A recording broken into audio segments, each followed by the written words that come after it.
Cari fratelli e sorelle, buongiorno.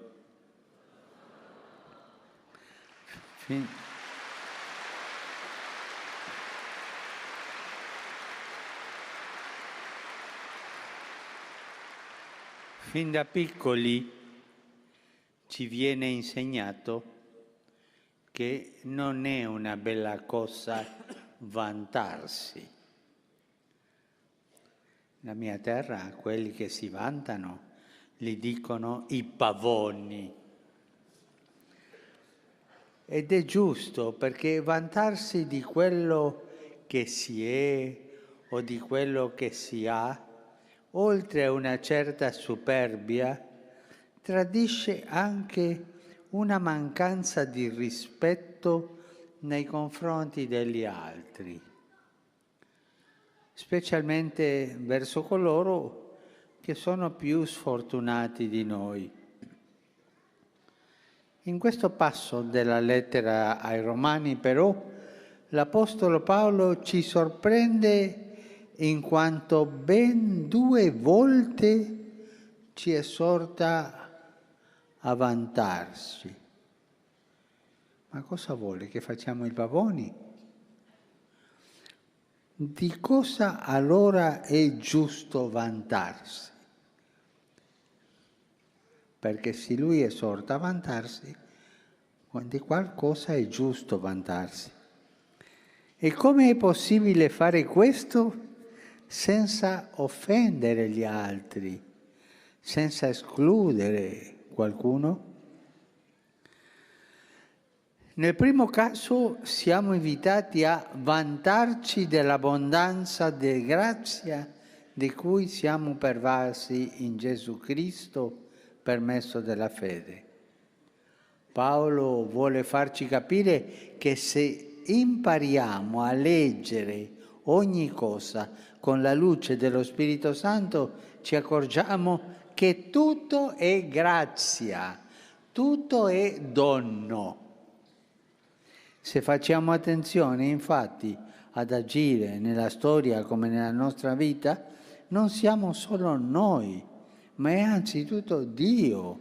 È Lui il protagonista assoluto che crea ogni cosa come un dono d'amore che tesse la trama del suo disegno di salvezza e che lo porta a compimento per noi mediante il suo Figlio Gesù. A noi è richiesto di riconoscere tutto questo, di accoglierlo con gratitudine e di farlo diventare motivo di lode, di benedizione e di grande gioia. Se facciamo questo, siamo in pace con Dio e facciamo esperienza della libertà. E questa pace si estende poi a tutti gli ambiti e a tutte le relazioni della nostra vita. Siamo in pace con noi stessi, siamo in pace in famiglia, nella nostra comunità, al lavoro e con le persone che incontriamo ogni giorno sul nostro cammino. Paolo però esorta a vantarci anche nelle tribolazioni. Questo non è facile di capire. Questo ci risulta più difficile e può sembrare che non abbia niente a che fare con la condizione di pace appena descritta. Invece ne costituisce il presupposto più autentico, più vero. Infatti, la pace che ci offre, ci garantisce il Signore, non va intesa come l'assenza di preoccupazioni, di delusioni, di mancanze, di motivi di sofferenza. Se fosse così, nel caso in cui riuscissimo a stare in pace, quel momento finirebbe presto e cadremo inevitabilmente nello sconforto. La pace che scaturisce della fede è invece un dono e la grazia di sperimentare che Dio ci ama e che ci è sempre accanto, non ci lascia soli nemmeno un attimo della nostra vita. E questo, come afferma l'Apostolo, genera la pazienza, perché sappiamo che anche nei momenti più duri e sconvolgenti la misericordia e la bontà del Signore sono più grandi di ogni cosa e nulla ci strapperà dalle sue mani e dalla comunione con Lui. Ecco allora perché la speranza cristiana è solida. Ecco perché non delude, mai delude.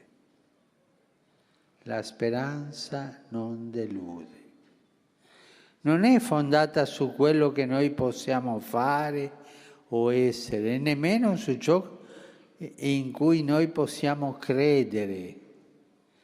Il suo fondamento, cioè il fondamento della speranza cristiana, è ciò di più fedele e sicuro possa esserci, vale a dire l'amore che Dio stesso nutre per ciascuno di noi. È facile dire Dio ci ama, tutti lo diciamo, ma pensate un po', ognuno di noi è capace di dire sono sicuro, sono sicura che Dio mi ama? E non è tanto facile dirlo, ma è vero, è un buon esercizio questo, dirsi se stessi Dio mi ama, Dio mi ama. E questa è la radice della nostra sicurezza, la radice della speranza.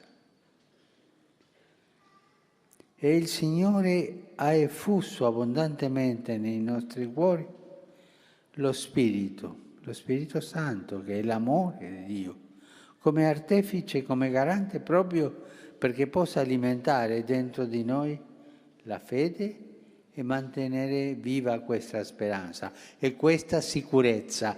Dio mi ama, ma in questo momento brutto Dio mi ama e a me che ho fatto questa cosa brutta e cattiva, Dio mi ama.